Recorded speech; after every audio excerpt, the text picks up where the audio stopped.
Hello दोस्तों, कैसे हैं आप सब लोग। आशा करते अच्छे होंगे। स्वागत है आप सबका एजुकेशन चैनल पर, जिसमें हम देख रहे हैं भाषा सागर कक्षा 4।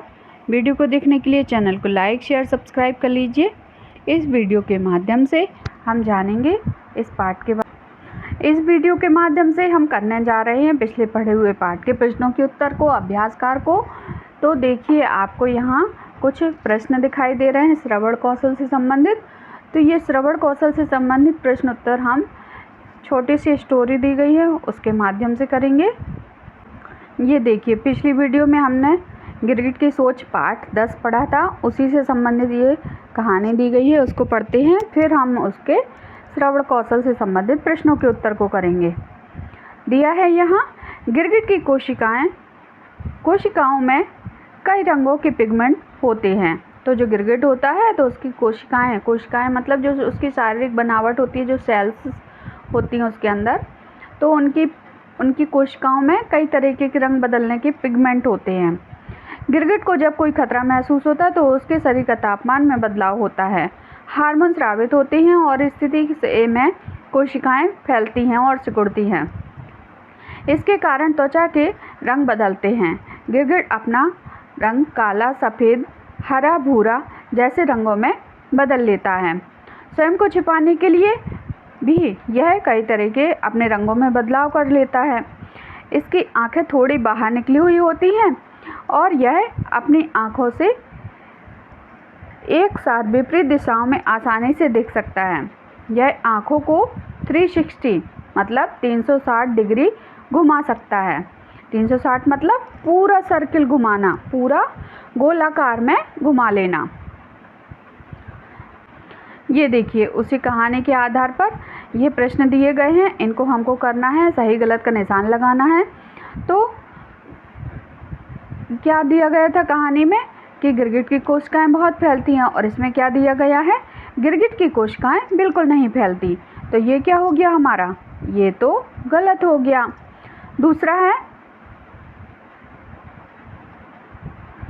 दूसरा है गिरगिट की कोशिकाओं में पिगमेंट नहीं होते हैं।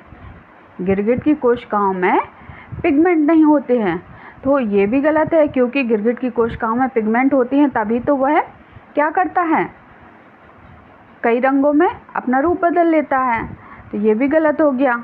फिर है, स्वयं को छिपाने के लिए भी गिरगिट अपने रंगों का बदलाव कर लेता है। तो ये तो सही है, क्योंकि स्वयं को छिपाने के लिए ही गिरगिट अपने रंगों में बदलाव करता है। तो ये हमारा सही हो गया। फिर है, ये सही हो गया हमारा। फिर है, गिरगिट अपनी आँखों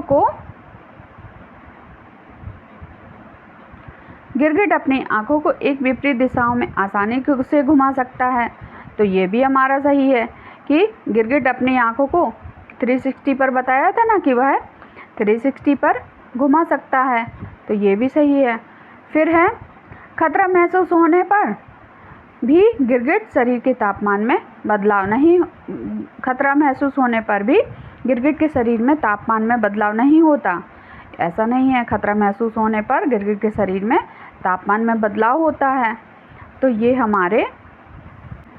तो यहाँ देखिए कि पहला हमारा गलत निकल गया, दूसरा भी क्या हुआ, दूसरा भी गलत हो गया था। और तीसरा क्या था, तीसरा था स्वयं को छिपाने के गिरगिट रंगों का बदलाव कर लेता है। तो ये तो सही है कि वो रंग बदल लेता है। फिर गिरगिट की आंखें विपरीत दिशा में आसानी से घूम जाती, ये भी सही है, लेकिन ये हमारा गलत था। तो ये हमारे श्रवण कौशल के संबंधित क्वेश्चन आंसर हो गए। फिर है आगे वाचन कौशल से बताएं। ये कुछ शब्द दिए गए हैं यहाँ पर, कत्थई, ईर्षा, कुंडली, पड़ोस, शिकंजा, सिफारिश। इनको आप लिख के भी प्रैक्टिस कीजिए। लिखने से क्या होता है, हमारे जो श्रुत लेख बोलते लिखने को, डिक्टेशन में जो भी गलतियाँ होती हैं तो वो सुधार हो जाता है। तो लिख के भी देखिए आप इनको। फिर है यहाँ पर ये क्वेश्चन आंसर दिए गए हैं कुछ। पहला क्वेश्चन है, सभी जीव जंतु, क्या दिया है कि सभी जीव जंतु किसे देखकर भागते थे, पाठ पढ़ा है ना, समझा भी है। बताइए ज़रा किसे देखकर भागते थे? तो आप सबको पता है ना किसे देखकर भागते थे सभी जीव जंतु? तो यहाँ क्या आएगा? सांप को देखकर भागते थे। तो यहाँ आप सांप लिख सकते हैं। सभी जीव जंतु सांप को देखकर भागते थे। ऐसे आप लिख लीजिए, किसी की जगह सांप को लिख लीजिए। फिर है गिरगिट का सिर क्या खाने से भारी हो गया था? सोचो ज़रा, क्या खाने से भारी हो गया था गिरगिट का सिर? तो गिरगिट का सिर पत्ती खाने से भारी हो गया था, है ना? पत्ती खाने से भारी हो गया था। फिर अगला प्रश्न है, गिरगिट का सिर किसकी तरह हो गया था? तो किसकी तरह हो गया था गिरगिट का सिर? बताओ ज़रा। सांप की तरह हो गया था। किसकी की जगह लिखो सांप। किसकी हटाना है, ये हटाना है और सांप लिखना है। यहाँ पर क्या खाना है तो क्या हटाना है और पत्ती लिखना है। यहाँ पर किसे हटाना है और सांप को लिखना है। फिर है गिरगिट किसका सामना नहीं करना चाहता था? तो गिरगिट किसका सामना, किससे डर रहा था गिरगिट? बताओ ज़रा, सोचो ज़रा, किससे डर रहा था गिरगिट? नेवले से। तो किसका सामना नहीं करना चाह रहा था? तो यहाँ किसका काट के क्या लिख देंगे? नेवले का। ऐसे हमारा पूरे प्रश्न का आंसर बन जाएगा। अगला है लेखन कौशल से है पहला प्रश्न कि गिरगिट को खाने पीने की परेशानी क्यों नहीं थी? तो बताइए ज़रा, गिरगिट को खाने पीने की परेशानी क्यों? उत्तर है इसका, गिरगिट को खाने पीने की परेशानी इसलिए नहीं थी क्योंकि उसे अपने आसपास ही खाने के लिए जीव जंतु मिल जाते थे। ये इसका उत्तर है। अगला प्रश्न है गिरगिट को दूसरों से ईर्ष्या क्यों होती थी? क्यों उसको जलन होती थी दूसरों से? क्योंकि वह दूसरों की तरह बनना चाहता था। गिरगिट का रंग बदल जाता था, इसलिए उसे दूसरों से ईर्ष्या होती थी। बार बार रंग बदलने के कारण वह खुश नहीं था ना। अगला प्रश्न है, चलते समय गिरगिट को किस बात की चिंता थी? उत्तर है, चलते समय गिरगिट को ऐसा लगता था कि जैसे उसका शरीर जमीन में धंसता जा रहा हो। अगला प्रश्न, गिरगिट बनते ही उसने किसकी तलाश शुरू की? पाठ पढ़ा है, सोचिए, बताइए ज़रा। उत्तर है, गिरगिट बनते ही उसने उस गिरगिट की तलाश शुरू की जिसने उसे नींद के लिए पत्ती खाने की सलाह दी थी। अगला प्रश्न है, गिरगिट की उदासी का क्या कारण था? उत्तर है, गिरगिट की उदासी का कारण था कि उसका रंग हमेशा एक जैसा नहीं रहता था। कभी नीला रहता, तो कभी हरा रहता, तो कभी कत्थई। उसे लगता था कि ऐसी ज़िंदगी ठीक नहीं होती है, जिसके कारण वह दुखी रहता था। अगला प्रश्न है, सही उत्तर लगाना है किसी एक पर, जो भी आपको सही लगता है। पहला है, गिरगिट को हर किसी से ईर्ष्या होती थी। क्यों होती थी ईर्ष्या? अपने बदलते रंग के कारण, अपने आकार के कारण, शिकार के कारण, उपयुक्त सभी। बताइए ज़रा, पाठ को पढ़ा है ना आपने? तो अपने बदलते रंग के कारण उसको सभी से ईर्ष्या होती थी। फिर है, गिरगिट का ज़्यादा मन होता था। किस चीज़ का होता था गिरगिट का ज़्यादा मन? सांप बनने का। ठीक है, तो टिक कीजिए इसको। फिर है, गिरगिट को बदहजमी हो गई थी। तो गिरगिट को बदहजमी क्यों हो गई थी? पत्ती खाने के कारण, चूहा खाने के कारण, चमगादड़ खाने के कारण और कीड़े खाने के कारण। क्या खाने के कारण उसको बदहजमी हो गई थी? तो उसको कीड़े खाने के कारण उसको बदहजमी हो गई थी। फिर है, अगला प्रश्न है, सोच कर लिखिए में है, सोच कर लिखिए से वाक्य है। पाठ में एक वाक्य है, नेवले की पड़ोस के सांप को नेवले के पड़ोस की शायद पुरानी लड़ाई थी। आपके विचार से लोग लड़ाई क्यों करते हैं?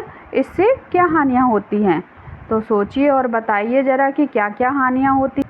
उत्तर है इसका, लोग आपसी ईर्ष्या और गुस्से में लड़ाई करते हैं। यह सही बात नहीं है।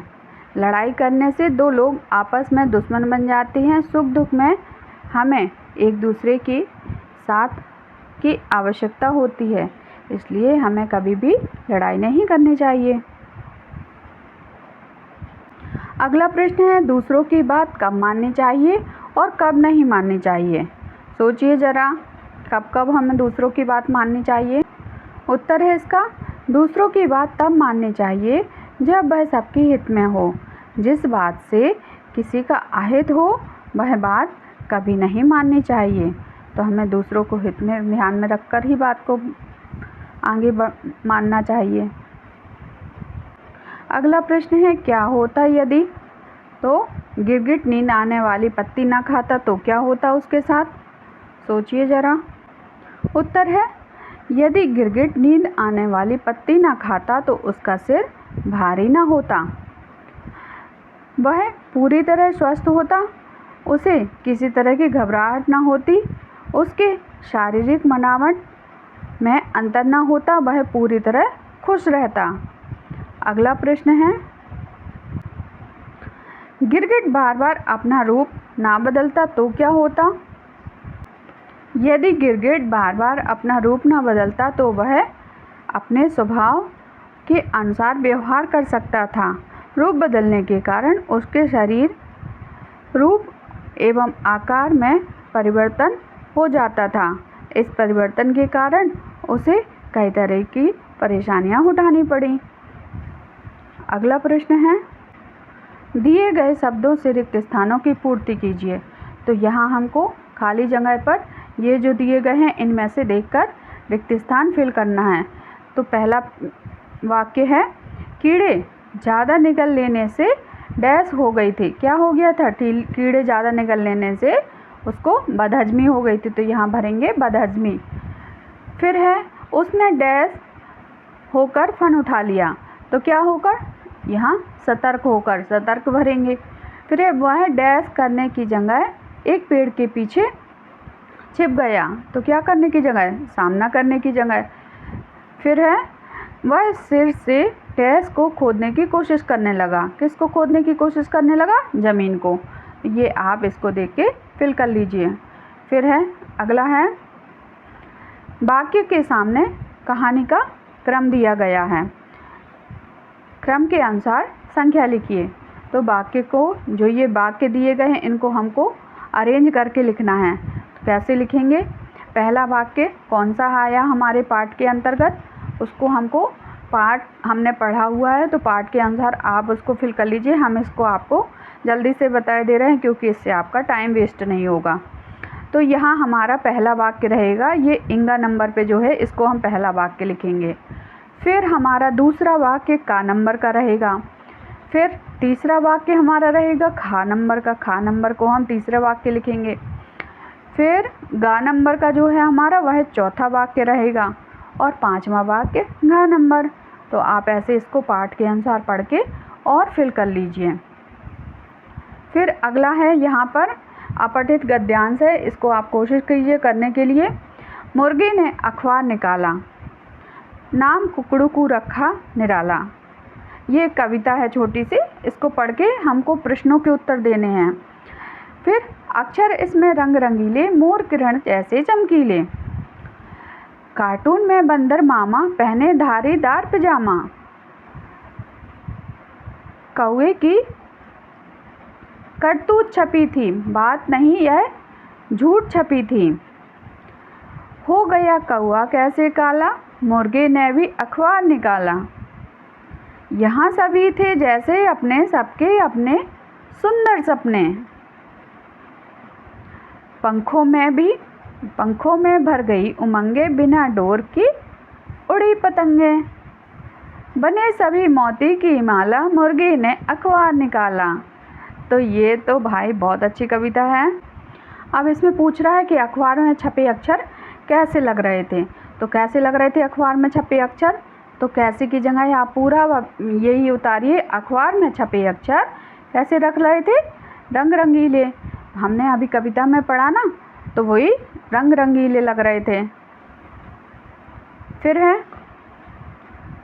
कार्टून में कौन किस रूप में दिखाई दे रहा था? तो कार्टून में कौन किस रूप में दिखाई दे रहा था? तो बंदर मामा पजामा पहने हुए थे धारीदार, है ना, कौवे की करतूत। तो कार्टून में बंदर मामा पजामा पहने हुए दिखाई दे रहे थे। आप इसको लिखिए अपने हिसाब से। फिर है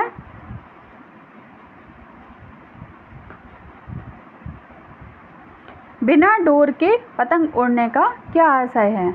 तो बिना डोर के पतंग उड़ने से क्या आशय है? कविता में आपने पढ़ा है ना कि जो हमारी उमंगें हैं वह पतंग की तरह है ना। तो बिना डोर के कौन उड़ता है? हमारी भावनाएं, जो हमारी अंदर की भावनाएं हैं वो बिना डोर के कहीं पर भी उड़ के पहुंच जाती हैं। तो बिना डोर के उड़ने का क्या आशय है? बिना डोर के उड़ने से आशय है कि सपने रूपी पंख लगाकर जो हमारी उमंगें हैं वह उड़ रही हैं। यह मोती की माला किसे कहा गया है? तो किसे किसे कहा गया है? कौआ को, मुर्गा को, बंदर को, सभी क्या है? अलग अलग मोती हैं और एक माला में पिरोए हुए हैं। तो बंदर, कौआ, मुर्गा, इनको मोती कहा गया है। मोती और बंदर शब्दों के तत्सम रूप लिखिए। तो मोती को क्या कहते हैं? मुक्ता, मुक्ता कहते हैं मोती को। और बंदर को क्या कहते हैं? कपि, कपि कहते बंदर को। अगला प्रश्न है जीवन कौशल से संबंधित। आपके स्कूल में यदि कोई विद्यार्थी आपसे अधिक अंक पाता है तो आप क्या करते हैं? उसे शुभकामनाएं देंगे, उसमें कमी खोजेंगे, लोगों से शिकायत करेंगे, उसे बात नहीं करेंगे। बताइए क्या करेंगे आप? तो हम उसको शुभकामनाएं देंगे, बधाई देंगे कि आपने अच्छे अंक प्राप्त किए। अगला प्रश्न है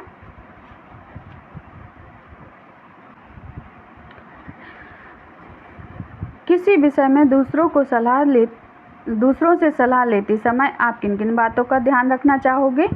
तो जब हम किसी से सलाह लेंगे तो क्या सोचेंगे, क्या सोचकर हम दूसरों से सलाह लेंगे?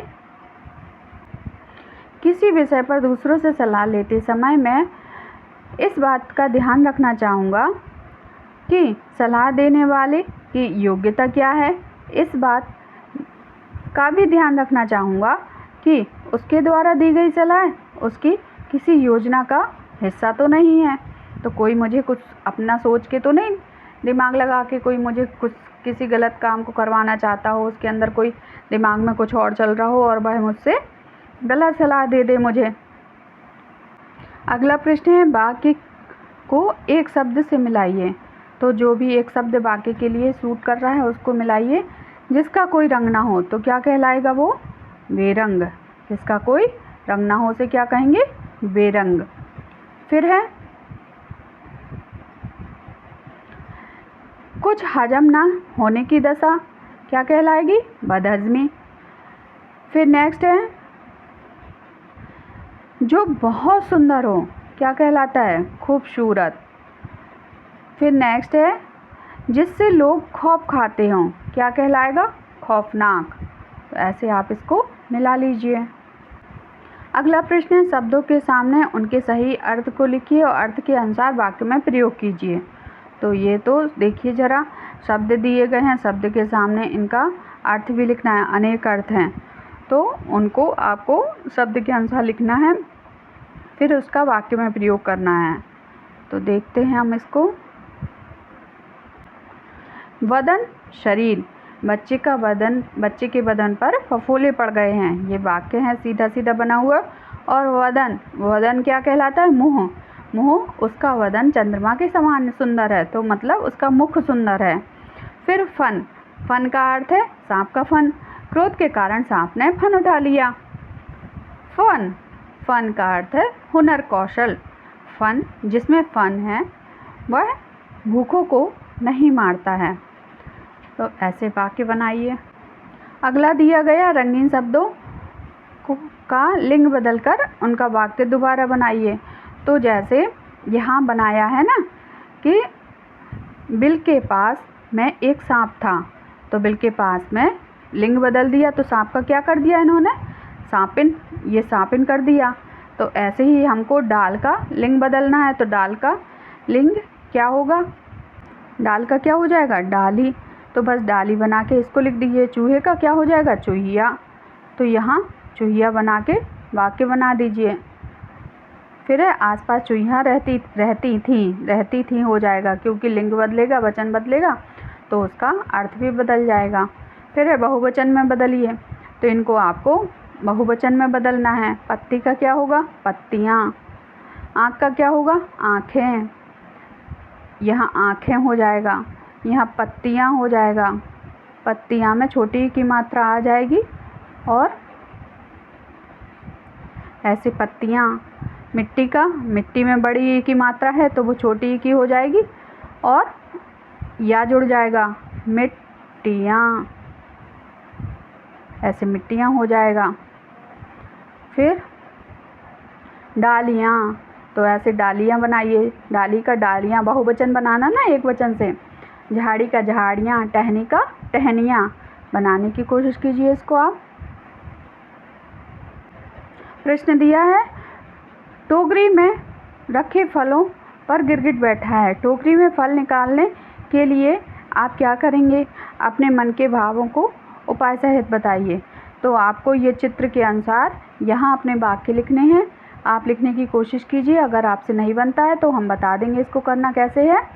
और आगे एक प्रश्न और दिया है, कल्पना के आधार पर गिरगिट से बातचीत कीजिए अपने शब्दों में। तो गिरगिट से आप क्या क्या बात करना चाहते हैं, क्या प्रश्न पूछना चाहते हैं, उसके बारे में भी आप लिखिए। और यहाँ से गिरगिट का चित्र बनाइए या फिर प्रिंट निकाल कर, मैं तो कहूँगी यहाँ आप सुंदर सा ड्राइंग करो, उस पर कलर करो और इसको कंप्लीट करो। तो आप इसको करिए, तो ये आपकी ड्राइंग को भी अच्छा करेगा। आप इससे चित्र बनाना भी सीख जाएंगे। यहाँ हमारा ये पूरा पार्ट समाप्त हुआ। आगे की वीडियो में आगे के पार्ट को देखेंगे। इसको यहीं समाप्त करते हैं। धन्यवाद।